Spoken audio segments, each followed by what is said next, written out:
صل على محمد وعلى آل محمد كما صليت على إبراهيم وعلى آل إبراهيم إنك حميد مجيد اللهم بارك على محمد وعلى آل محمد كما باركت على إبراهيم وعلى آل إبراهيم إنك حميد مجيد.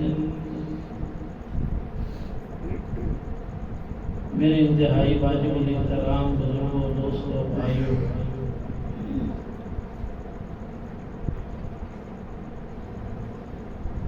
آج یہ مختصر سا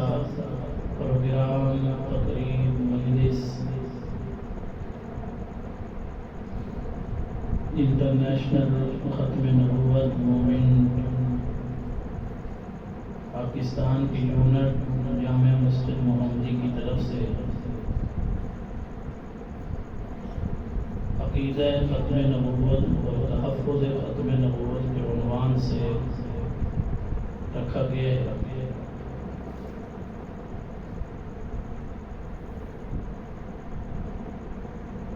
یہ درس قرآن کیوں رکھا گیا، اس کے پیچھے مقاصد کیا ہے، میرے علم میں نہیں.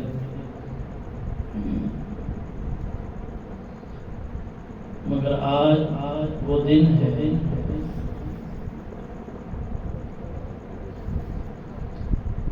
آج سے تقریباً 1 صدی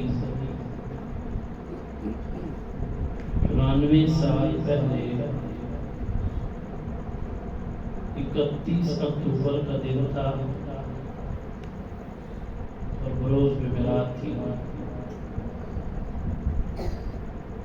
1929 سال تھا کہ جب ایک عاشق رسول مجاہد ناموس رسالت ہم سب کی طرف سے فرض کفایہ ادا کرنے والے غازی الدین شہید رحمہ اللہ کو میاں والی کی کالکوٹی کے اندر اس جرم کے پاداش کے اندر تختہ دار پر لٹکا دیا گیا کہ انہوں نے ایک گستاخ رسول کو جہنم واصل کر دیا. دن بھی آج کا تھا، تاریخ بھی آج کی تھی. بہرحال آخر میں انشاءاللہ اس پر بھی بات کریں گے. عقیدہ ختم نبوت، تحفظ ختم نبوت. میں آگے چلنے سے پہلے ایک بار آپ سب حضرات کو کہہ دوں کہ یہ درس ہے، تقریر، بیان، کتاب وہ چیز نہیں ہے. درس کے اندر سننے والوں کو چاہیے کہ بات توجہ سے سنیں، سمجھیں اور اس کو یاد رکھیں. سنانے والوں کو چاہیے کہ وہ بات کو سمجھائیں.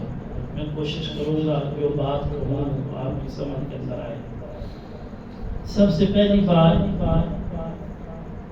عقیدہ ختم نبوت کسے کہتے ہیں، کیا ہے اس کا مطلب اور مفہوم کیا ہے؟ نبوت کا وہ سلسلہ جو سیدنا حضرت آدم علیہ السلام سے شروع ہوا، اس سلسلہ نبوت کی تکمیل، انتہا اور اختتام جس ذات بابرکات پر ہوئی، اس ذات کا نام نامی، اسم گرامی جناب محمد رسول اللہ صلی اللہ علیہ وسلم ہیں. اور اس کے بعد آپ کی ذات کے بعد دنیا کے اندر کوئی بھی نبی نہیں ہو سکتا. ایک ہے نبی کا آنا اور ایک ہے نبی کا ہونا، یہ دونوں باتیں الگ الگ ہیں.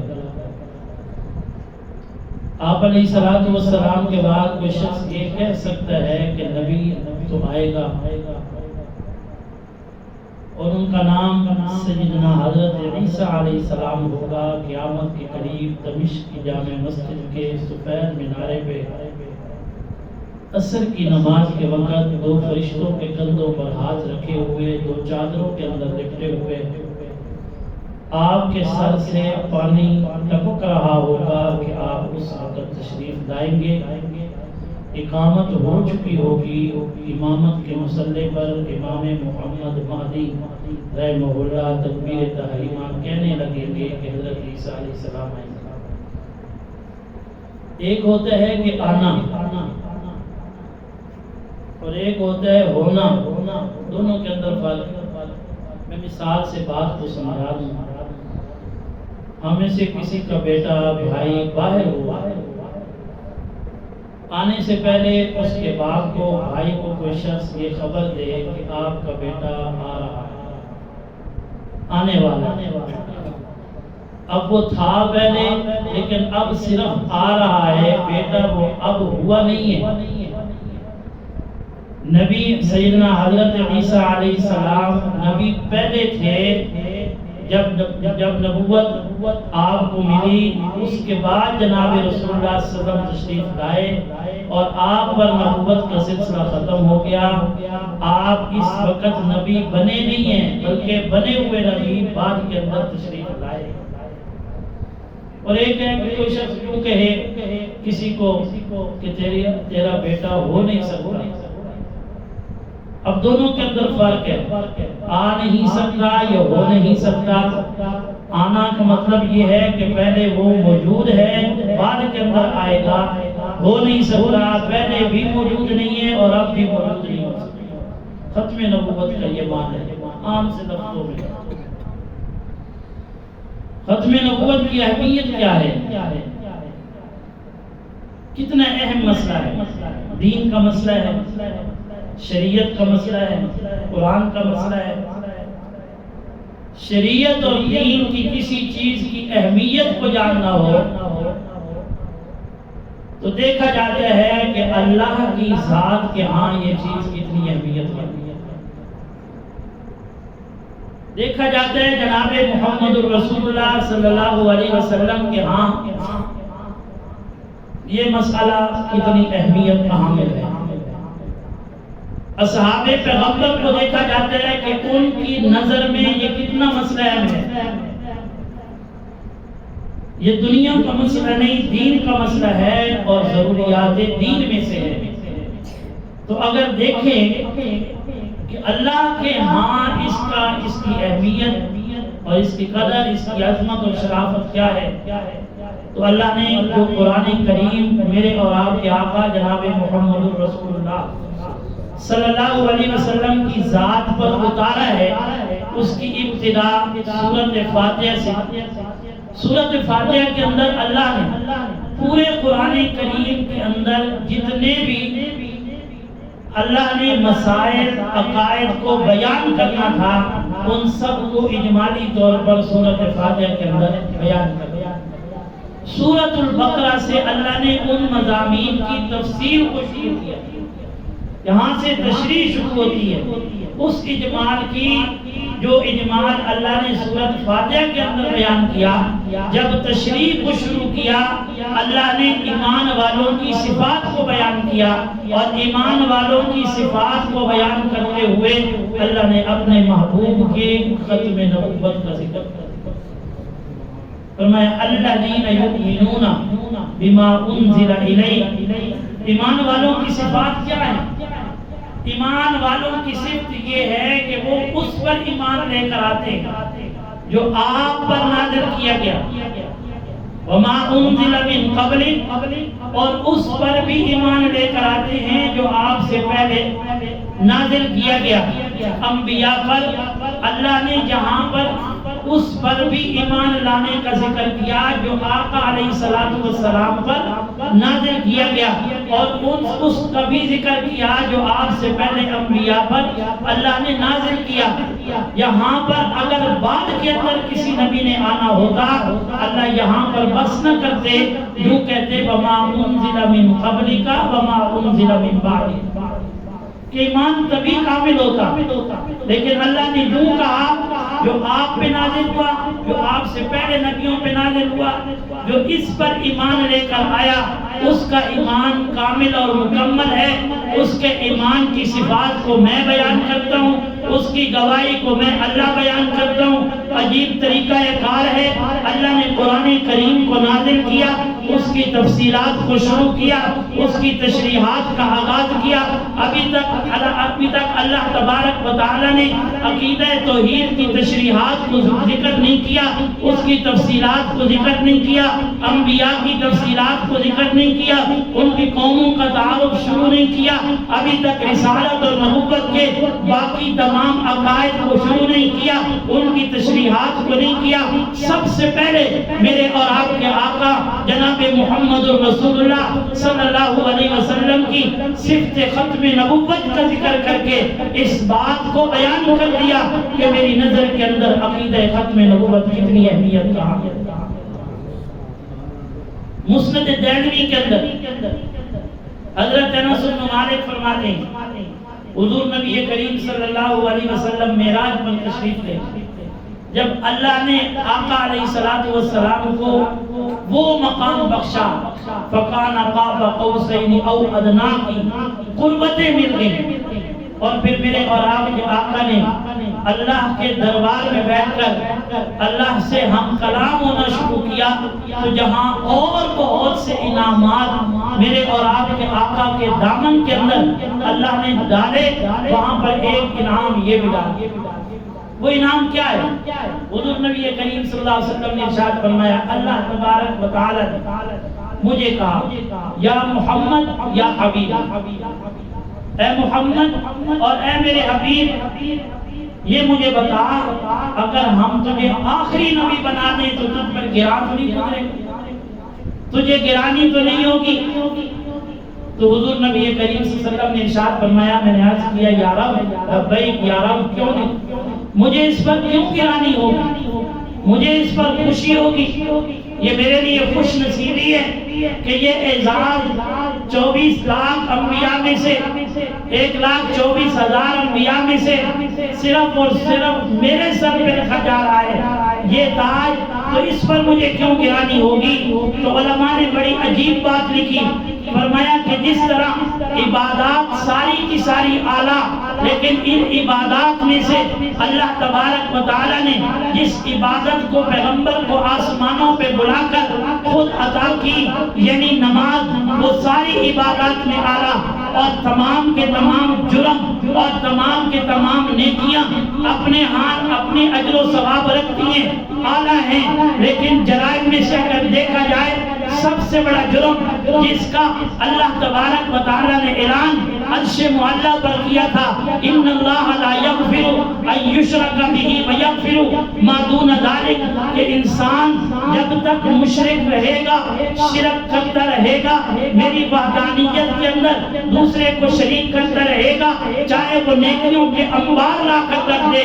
اس وقت تک اس کی کوئی نیکی قابل قبول نہیں، کیونکہ میرے نزدیک یہ شرک سب سے اعلیٰ جرم ہے. جس طرح جرائم میں سے یہ سب سے اعلیٰ بن گیا، عبادات کا سلسلہ شروع ہوا، باقی ساری عبادات زمین پر دی گئی. جب نماز کا وقت آیا اللہ نے عرش معلیٰ پر بلا لیا. علماء نے اسی حدیث کے تحت لکھا باقی تمام صفات کا اعلان زمین پر کیا گیا، انبیاء کی امامت کا تاج بھی زمین پر دیا گیا. لیکن جب بات آئی عقیدہ ختم نبوت کی، اللہ نے عرش معلیٰ پر بلا کر اس کا اعلان کیا. اس سے پہلے اللہ اعلان کر چکے ہوں گے، لیکن اپنے محبوب کو یہ نہیں بتایا کہ ہم تجھے یہ تاج دینا چاہ رہے ہیں اور تجھے عطا کریں گے. اس لیے علماء نے لکھا باقی عقائد اپنی جگہ، لیکن نبوت کے عقائد میں سے عقیدہ ختم نبوت سب سے ہے.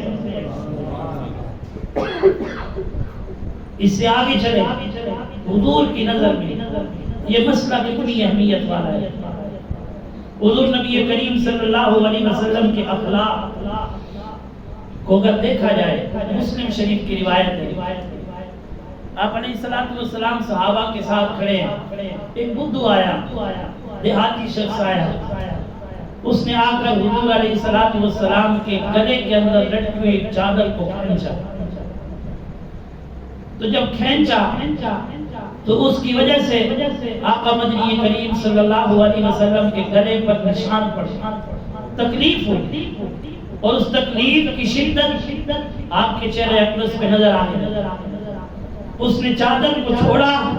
چاہیے تو یہ تھا کہ میرے آقا علیہ السلام کے پیشانی پہ بل آ جاتے، غصہ آتا کہ یہ پتہ نہیں کون ہے، اجنبی انسان ہے، کہاں سے آیا ہے، نہ اس کے ساتھ میرا کوئی لینا نہ کوئی دینا، اور آتے اس نے میری چادر کو کھینچ لیا، تو آپ مسکرا پڑے۔ حالت اور اخلاق یہ ہے۔ ام جمیل ابو لہب کی بیوی، میرے آقا علیہ السلام جس راستے سے گزرتے اسی راستے کے اندر کانٹوں کو بچھا دے۔ روایات کے اندر آتے ہیں، ایک صحابی نے عرض کہ یا رسول اللہ اگر آپ اس کے لیے بد دعا کریں تو مجھے یقین ہے کہ ابھی تک آپ کی بد دعا ختم نہیں ہوگی، زمین پھٹ جائے گی اور یہ اندر اتر جائے گی۔ حضور نے فرمایا نہیں، آپ نے اس کے لیے بد دعا نہیں فرمائی، اللہ نے خود عذاب نازل کرنے کا فیصلہ فرمایا تو فرمایا، حضور نے بد دعا نہیں کی۔ طائف کی وادیوں کے اندر آپ کا خون اس قدر بہایا گیا، گلیاں رنگین ہو گئی، جوتے رنگین ہو گئے۔ جبرائیل امین اس عذاب کو دیکھ کر تڑپ کر خدمت عالیہ کے اندر حاضر ہوا، یا رسول اللہ اجازت دیں ایک پر مارو اور طائف کی ساری بستی کو تہس نہس کر۔ لیکن آپ نے کیا فرمایا؟ آپ نے فرمایا کہ مجھے یقین ہے اللہ انہی میں سے کسی کو بعد کے اندر پیدا کرے گا جو میرے دین کا داعی بنے گا اور جو میرے شریعت کو اپنائے گا اور کلمہ طیبہ لا الہ الا اللہ محمد رسول اللہ پڑھے۔ آپ علیہ السلام بڑی سے بڑی تکلیف دینے والے کو آپ نے اس تک نہیں کہا، لیکن بخاری شریف کی روایت ہے، حضور نبی کریم صلی اللہ علیہ وسلم کی خدمت میں خط آیا، اس خط کے اوپر لکھا ہوا تھا کہ یہ خط ہے مسیلمہ محمد رسول اللہ صلی اللہ علیہ وسلم کی طرف، اس مسیلمہ کی طرف سے جو اللہ کا رسول ہے، نعوذ باللہ۔ آپ علیہ السلام نے اس کا جواب لکھوایا، جواب لکھواتے ہوئے آپ نے جملہ ارشاد فرمایا کہ یہ خط ہے اس اللہ کے رسول کی طرف سے جس کا نام نامی محمد ہے، اس انسان کی طرف جس کا نام مسیلمہ ہے اور کذاب۔ آپ علیہ السلام نے اس انسان کے لیے جو لفظ بولا کذاب کا، آپ علیہ السلام نے ارشاد فرمایا، صحابہ نے پوچھا یا رسول اللہ صلی اللہ علیہ وسلم کیا مومن جھوٹا ہو سکتا ہے؟ آپ نے فرمایا نہیں، مومن ہو اور جھوٹا ہو یہ نہیں ہو سکتا۔ اور مسیلمہ کے بارے کے اندر آپ نے فرمایا کہ یہ کذاب ہے، کذاب۔ تو معلوم یہ ہوا میرے آقا کی نظر کے اندر عقیدہ ختم نبوت کا مسئلہ اتنا اہم تھا کہ آپ نے اس کی تحقیق نہیں کی، اس کے بارے کے اندر اور کچھ نہیں پوچھا، خط کو پڑھا اور اس کے لیے اپنا فتویٰ صادر کر دیا کہ یہ انسان جیسا کیسا بھی ہے میرے نزدیک سب سے بڑا کذاب دجال ہے اور میرے نزدیک سب سے بڑا جھوٹ۔ مدینہ شریف آ گیا، مسیلمہ کذاب، صحابہ نے عرض کیا یا رسول اللہ یمامہ سے آیا ہے، ایک گھر کے اندر ٹھہرا ہوا ہے، جس کو ملتا ہے یہی کہتا ہے اپنے رسول سے کہو ایک بار میرے ساتھ بات کر، ایک مرتبہ تشریف لے جائیں۔ حضور علیہ السلام صحابہ کی سار پر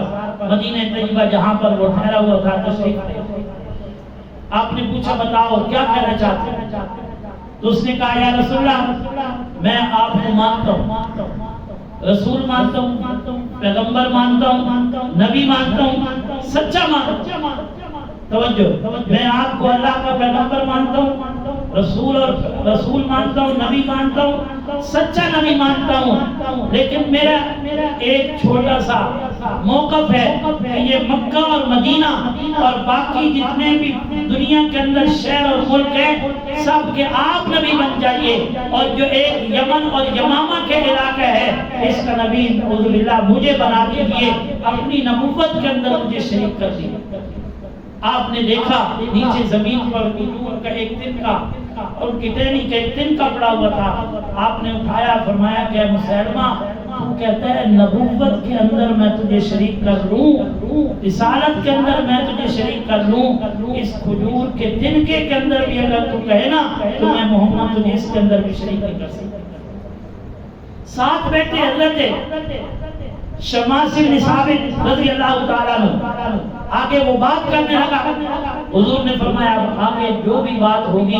یہ میرا صحابی، میرا شاگرد، میرا مرید شماس بن ثابت بات کرے گا، میں محمد اب تیرے ساتھ بات کرنا بھی گوارا نہیں کرتا۔ کیوں؟ اس لیے کہ تو نے ختم نبوت کے عقیدے پر ڈاکہ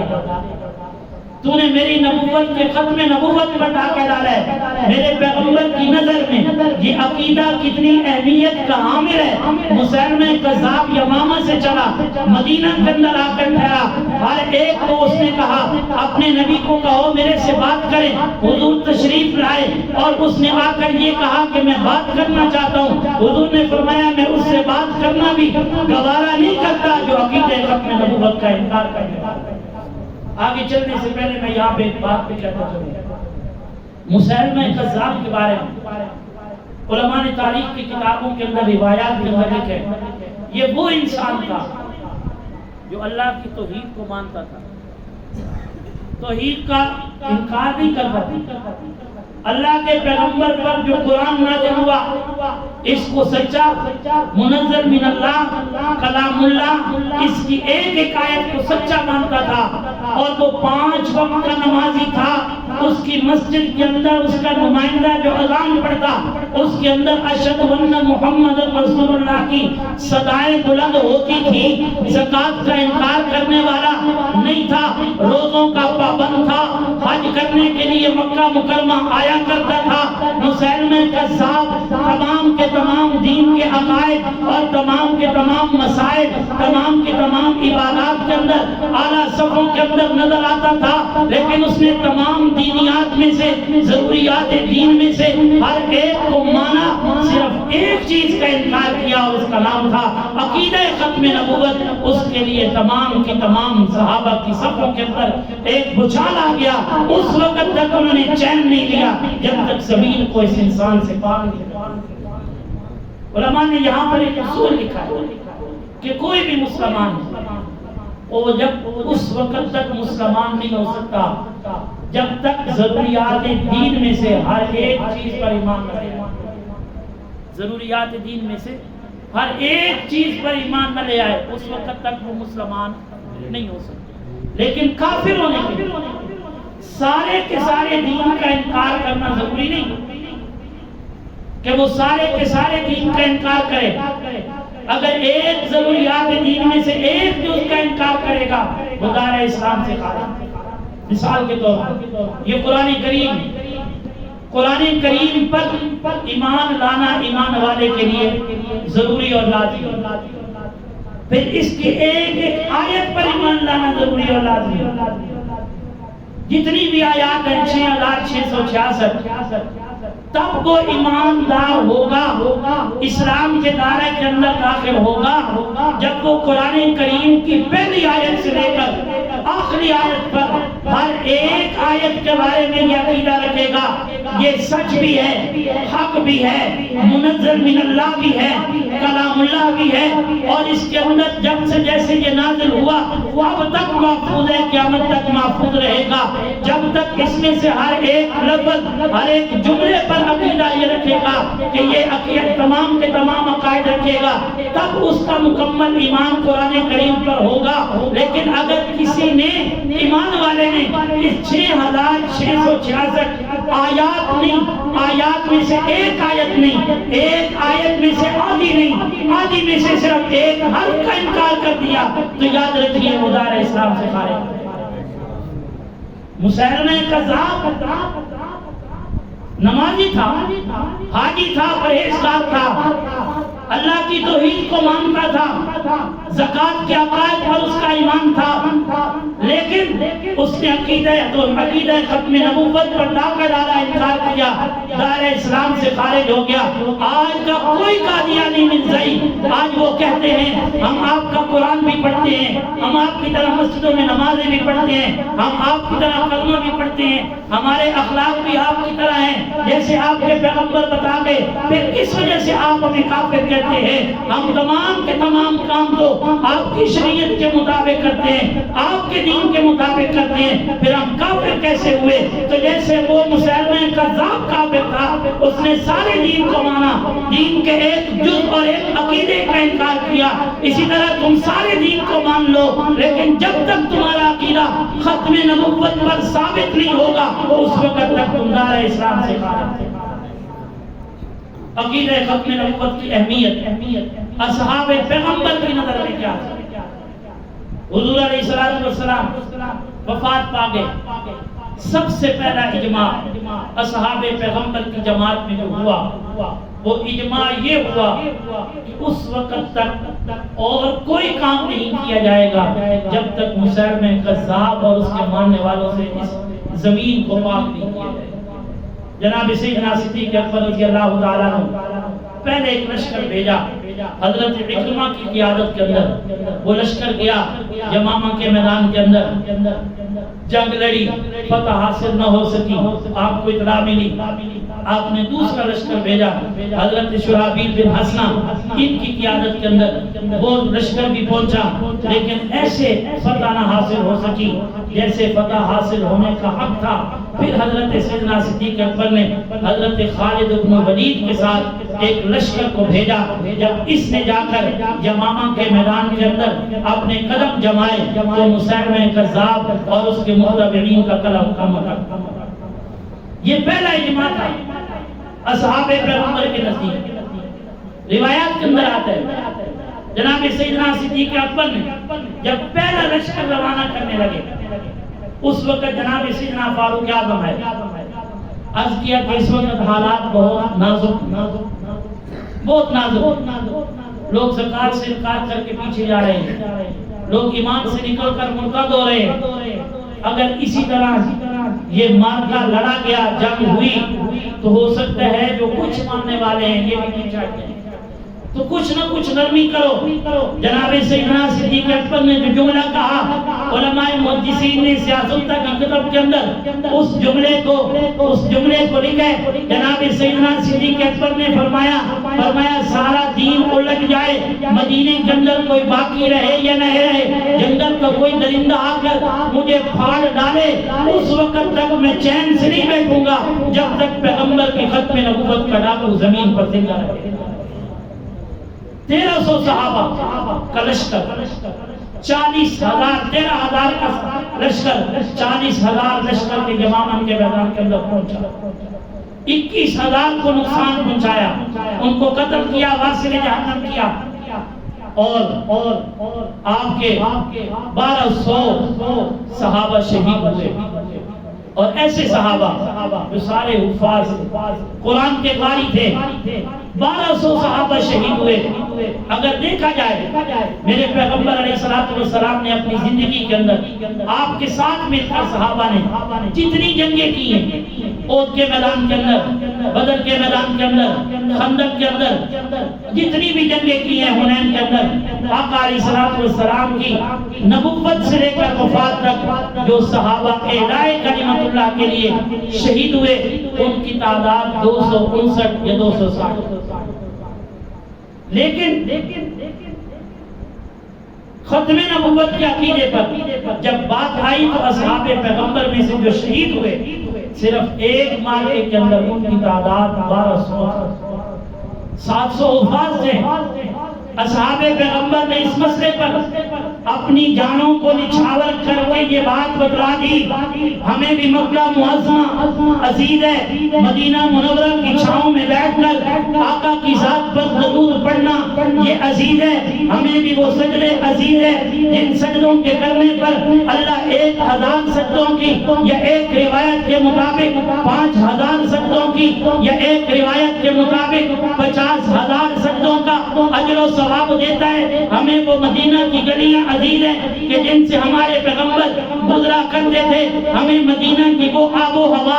عزیز ہے جس کی آب و ہوا میں ابھی تک بھی پیغمبر کی یادیں وابستہ ہیں. ہمیں وہ در و دیوار عزیز ہے جن در و دیوار کے اندر میرے اور آپ کے آقا کے شب و روز بسے ہیں. لیکن ہم نے پیغمبر کے ان یادوں کو بھی عزیز رکھا، لیکن بالائے طاق رکھتے ہوئے ہر ایک چیز عزیز کو، چاہے وہ ہمارے اپنے تھے، پرائے تھے، بیگانے تھے، اولاد تھی، بیوی تھی، مسجد نبوی کی چھائیں تھی یا پیغمبر کے روضے کی ڈالیاں تھی، ہم نے ہر ایک کو پیچھے رکھ کر امت کو یہ بتانا چاہا. یمامہ کے میدان کے اندر اتر کر مسلمہ کے قلعہ کما کر کے اپنے 1200 صحابہ کو شہید کروا کے ہر ایک چیز عزیز ہے، لیکن ہر ایک عزیز چیز سے پہلے پیغمبر کا ختم نبوت کا عقیدہ ہمیں عزیز ہے. یہ اصحاب پیغمبر کی نظر میں عقیدہ ختم نبوت کی اہمیت ہے. پھر یاد رکھیے، اس سے آگے چلے بہت سی باتیں ہیں. بہرحال امام اعظم ابو حنیفہ جن کے ہم مقلد ہیں، امام اعظم ابو حنیفہ رحمہ اللہ کا جو ذوق تھا، آپ کا مزاج یہ تھا، قرآن و سنت کی روشنی میں آپ نے یہ قانون بنایا تھا کہ جب تک ایک انسان کے اندر یقین نہیں، ایک انسان کے ایمان کے بارے کے اندر 99 احتمالات ایسے آ جائے کہ وہ بندہ کافر ہو، ایک احتمال ایسا ہو کہ جس کی وجہ سے ابھی تک وہ دائرہ اسلام کے اندر موجود نظر آتا ہے. مثال کے طور پر اس نے کوئی کلمہ کہہ دیا، اب اس کلمے کو احتمالات نکالے جائیں، اس کا مطلب یہ بھی ہو سکتا ہے، یہ بھی ہو سکتا ہے، یہ بھی ہو سکتا ہے، اور 100 مطلب نکل آئیں. ان 100 مطالب میں سے 99 مطلب ایسے ہوں کہ وہ دائرہ اسلام سے خارج نظر آتا ہے، کفر کی حدود میں داخل نظر آتا ہے، لیکن ایک احتمال ایسا ہو، ایک مطلب اس کے کلام کا ایسا ہو کہ جس سے وہ صرف ابھی تک دائرہ اسلام میں داخل ہے، کفر میں داخل نہیں ہوا، دائرہ اسلام سے خارج نہیں ہوا. امام اعظم ابو حنیفہ رحمہ اللہ فرماتے ہیں میں اس پر کبھی بھی کفر کا فتویٰ نہیں لگاتا. کیوں کہ ابھی تک اس کی بات کے اندر، اس کے کلام کے اندر ایک احتمال اسلام کا، ایمان کا موجود ہے. جب 100 احتمال ہے، اگر کسی کے بارے میں کفر کا یقین ہے، اس کی بات نہیں کر رہا. ایک شخص اللہ کی توحید کا انکار کرے، پیغمبر کی رسالت کا انکار کرے، ضروریات دین کا انکار کرے، قرآن کی آیات کا کل عام انکار کرے، قرآن کے اندر تعریف کا عقیدہ رکھتا ہو، یاد رکھیے یہ انسان تو یقیناً کافر ہے، لیکن ایک ایسا انسان جو ایمان والا ہے اور اس کے ایمان کے بارے کے اندر 100 احتمال پیدا ہوئے. امام اعظم ابو حنیفہ رحمہ اللہ فرماتے ہیں جب تک 99 احتمال اس کے کفر کے بارے کے اندر ہے، ایک احتمال اسلام کے بارے کے اندر ہے، میں اس پر کفر کا فتویٰ نہیں لگاؤں. اس کے بارے کے اندر علماء نے، علامہ عبد البر مالکی رحمہ اللہ نے ایک واقعہ بھی لکھا ہے. ایک بندہ آیا، اس نے آ کر عرض کیا کہ حضرت یہ بتاؤ کہ ایک بندہ ہے، وہ نماز تو پڑھتا ہے لیکن نہ رکوع کرتا ہے نہ سجدہ کرتا ہے، آپ کے بارے کے اندر، آپ اس کے بارے کے اندر کیا کہیں گے؟ تو میں وہ مسلمان ہوں. اس نے کہا اچھا ایک شخص ہے اللہ تبارک و تعالیٰ کی رحمت سے بھاگتا ہے، اس کے بارے میں آپ کہیں گے کیا کہیں گے؟ کہ وہ مسلمان ہے. کہا کہ ایک شخص ہے وہ یہ کہتا ہے کہ یہود اچھے ہیں، نصارہ بھی اچھے ہیں، سچے ہیں، حق پر ہیں، تو آپ کیا کہیں گے اس کے بارے میں؟ وہ بھی مسلمان ہے. اس نے کہا کہ وہ کیسے مسلمان؟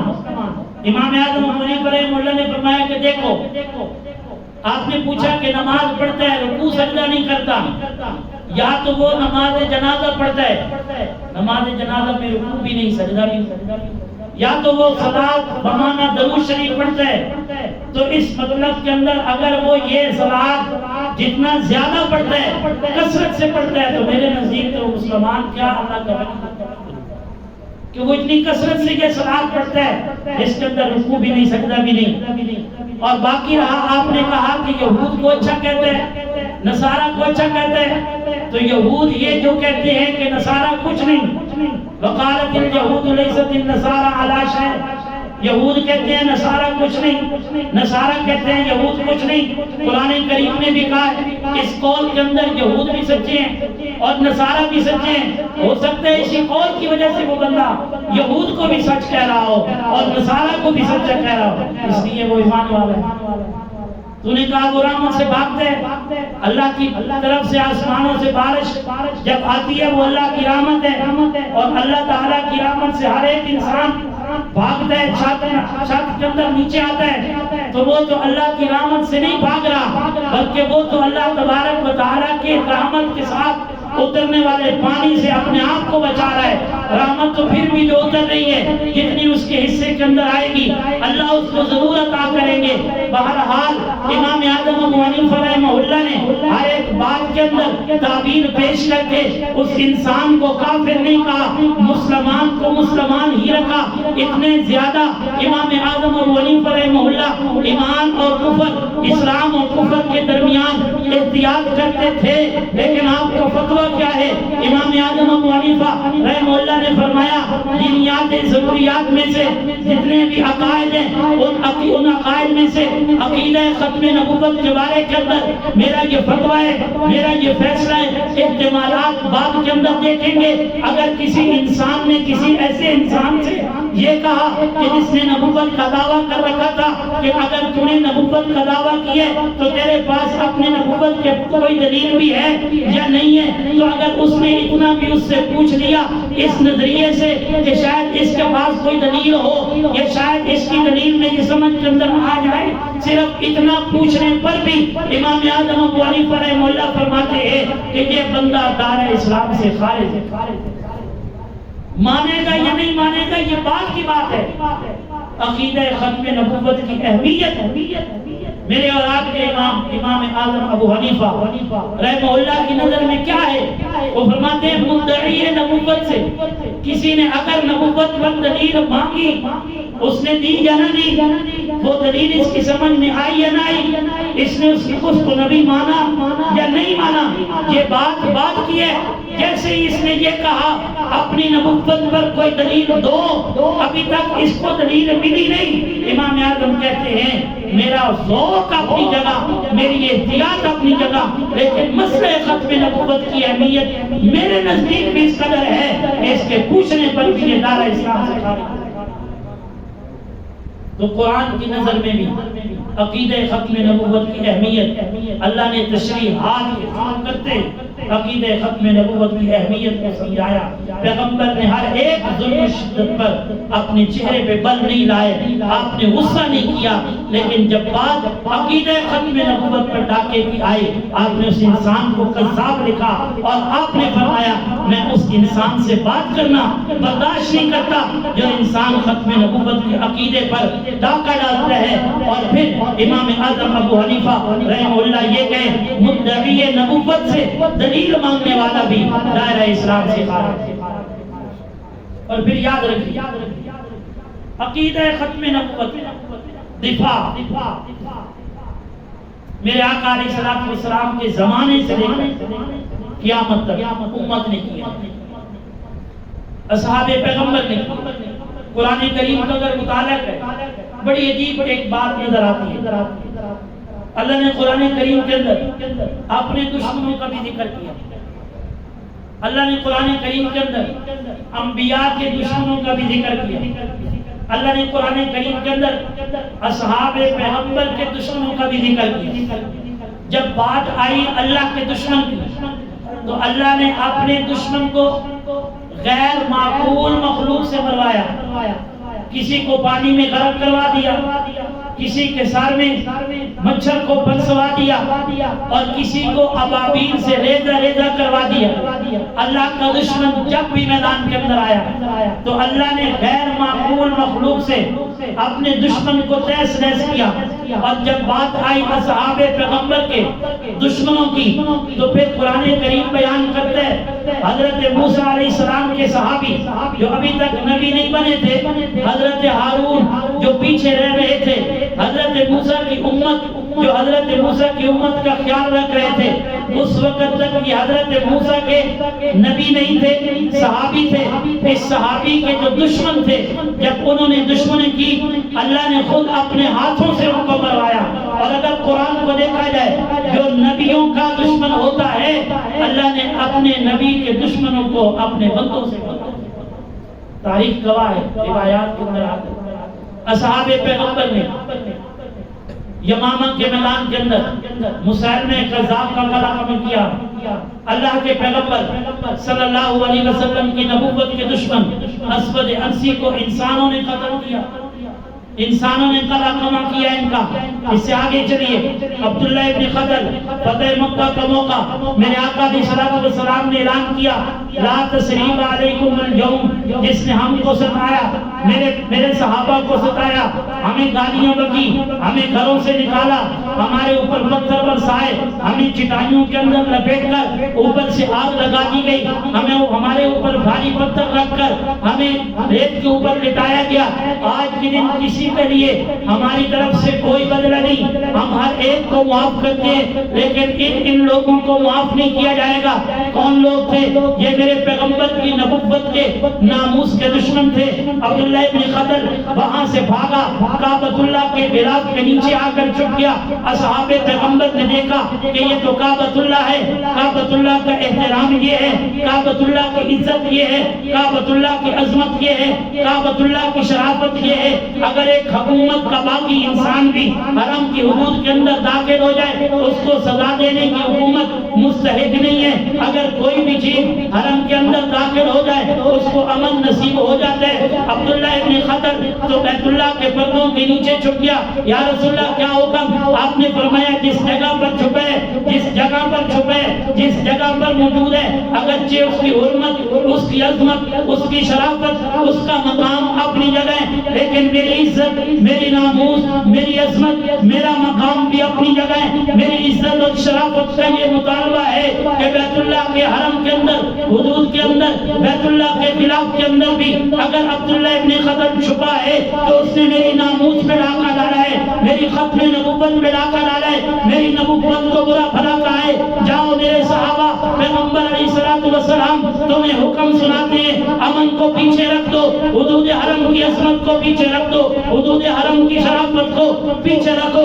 عبداللہ ابن خطل جہاں پہ موجود ہے وہیں پر جا کر اس کو قتل کر دو، تاکہ امت مسلمہ، آنے والی جو امت ہے، اس کو پتہ چل جائے ہر ایک عقیدے کی اہمیت اپنی جگہ ہے، لیکن نبوت کے ناموس کی جو اہمیت ہے وہ اس قدر ہے کہ بیت اللہ کے امن کو بھی اگر پامال کرنا پڑے، اس کو بھی پامال کر کے پیغمبر کی ناموس پہ ڈاکہ ڈالنے والے کو کوئی بھی امن نہیں دیا۔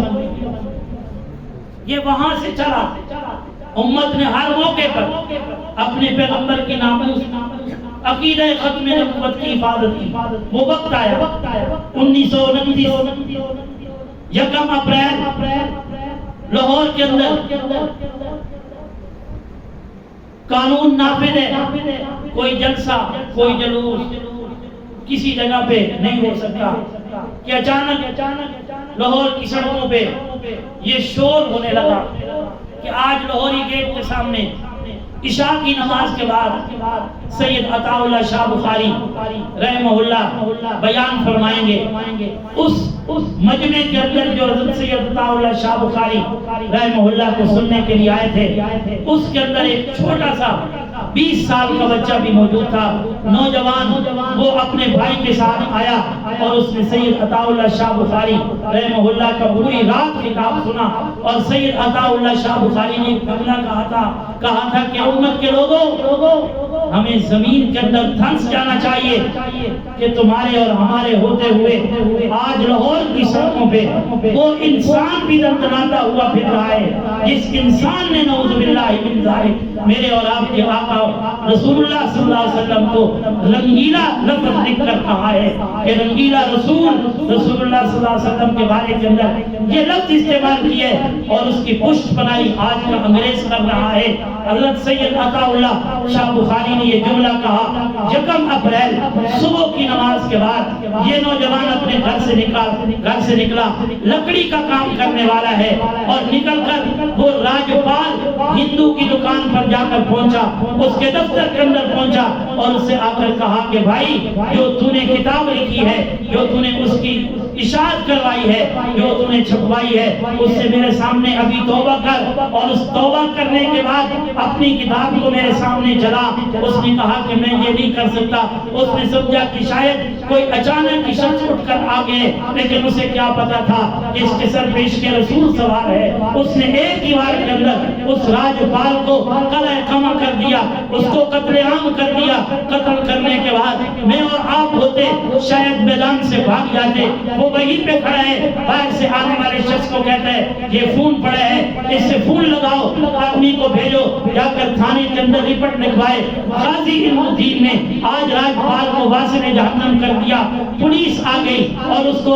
گرفتار کر کے جب اس کو جیل کے اندر بند کر دیا گیا، بات چلتی رہی۔ علاقے کو وقت بھی آیا، قائد اعظم محمد علی جناح جو اس وقت وکیل تھے، وہ غازی علم الدین شہید کی ملاقات کے لیے آئے اور آ کر کہا کہ غازی علم الدین شہید، تو نے ہماری طرف سے ایک بہت بڑا فرض کفایہ ادا کیا ہے، جو ہم نہ کر سکے وہ تو کر گزرا ہے، جو ہمارے علماء نہ کر سکے وہ تو نے کر دیا ہے، جو ہمارے مفتیان نہ کر سکے وہ تو نے کر دیا ہے۔ میں اپنے حصے کے اندر بھی ایک سعادت لکھوانا چاہتا ہوں کہ تجھے عدالت سے رہائی دلوا کر خوش و خرم تو اپنی زندگی گزار سکے۔ صرف اور صرف اتنا جملہ لکھ دے کہ جب تو راجپال کو قتل کرنے کے لیے اپنے ارادے کے ساتھ نکلا تھا اور اس کو قتل کر رہا تھا، صرف اتنا جملہ کہہ دے کہ میں اس وقت نشے کی حالت کے اندر تھا، میرے ہوش و حواس برقرار نہیں تھے۔ قائد اعظم محمد علی جناح کو اپنی وکالت پہ اتنا ناز ہے، بڑی سے بڑی عدالت کے اندر بھی اگر تجھے لے جایا گیا اور تو نے یہ ایک جملہ کہہ دیا، کوئی مائی کلال، کوئی بھی جج تجھے پھانسی کے پھندے تک نہیں پہنچا سکتا۔ یا قائد اعظم محمد علی جناح وکالت چھوڑ دے گا یا تجھے رہائی دلوا کر خوش و خرم تجھے گھر کے اندر لے جائے گا۔ تو اس غازی علم الدین شہید نے کہا، قائد اعظم محمد علی جناح ایک بات ذہن کے اندر رکھنا، جس وقت میں نے راجپال کو قتل کیا تھا میں ساری زندگی کے اندر بے ہوش رہا، وہی ایک لمحہ تھا جب میرا وان راجپال پہ ہو رہا تھا، جس وقت میں صحیح سلامت ہوش و حواس کے اندر تھا۔ ہوش تو مجھے اسی وقت آیا تھا، میں کیسے عدالت کے اندر کہہ دوں میں بے ہوشی کی حالت کے اندر تھا، نشے کی حالت کے اندر تھا۔ علماء نے کتابوں کے اندر لکھا ہے، احسان علی ظہیر رحمہ اللہ جو کیا ہے مکتب اہل حدیث کے بہت بڑے عالم تھے، میاں والی کی جیل کے اندر ایک کال کوٹڑی کے اندر جب ان کو بند کر دیا گیا، ایک شخص آیا جو سپریڈنٹ تھا، اس نے آ کر احسان علی ظہیر کو کہا مبارکباد پیش کرتا ہوں تمہیں کہ تم نے اس کوٹڑی کے اندر آ کر اپنی قید و بند کی سہولتیں جھیل رہے ہو، جس کوٹڑی کے اندر غازی علم الدین شہید کو بند کیا گیا تھا۔ میں اس وقت بھی سپریڈنٹ، اس وقت بھی جو سپریڈنٹ تھا اس نے اور میرے والد نے مجھے بتایا ہے کہ میں نے یہ بات اپنے والد سے سنی ہے، وہ سپریڈنٹ سے یہ بات خود سن کر مجھے بتا رہا تھا کہ اس نے مجھے بتایا کہ جب 30 اکتوبر کا دن تھا، بروز بدھ تھا، عشاء کی نماز کے بعد میں جب بینکوں کو دیکھنے کے لیے جیل کا چکر لگانے کے لیے اور جیل کے خانے کے آگے سے گزر رہا تھا، اس کال کوٹڑی کے سامنے سے گزرا جس کے اندر غازی علم الدین شہید موجود تھا، مجھے یوں محسوس ہوا جیسے غازی علم الدین شہید نے اپنی کوٹڑی کے اندر اپنے آپ کو آگ لگا دی ہے۔ روشنی کی ہر طرف جب میں آگے بڑھا تو وہ روشنی ختم ہوتی شروع ہوئی۔ میں نے جا کر پوچھا یہ ماجرا کیا تھا، انہوں نے کہا کہ میں نہیں بتاتا۔ کہا بتا تو صحیح ماجرا کیا ہے۔ وہ زاروں قطار روتے ہوئے غازی علم الدین شہید نے کہا زاروں قطار روتے ہوئے کہ ماجرا یہ ہے جو تم نے روشنی دیکھی تھی، وہ روشنی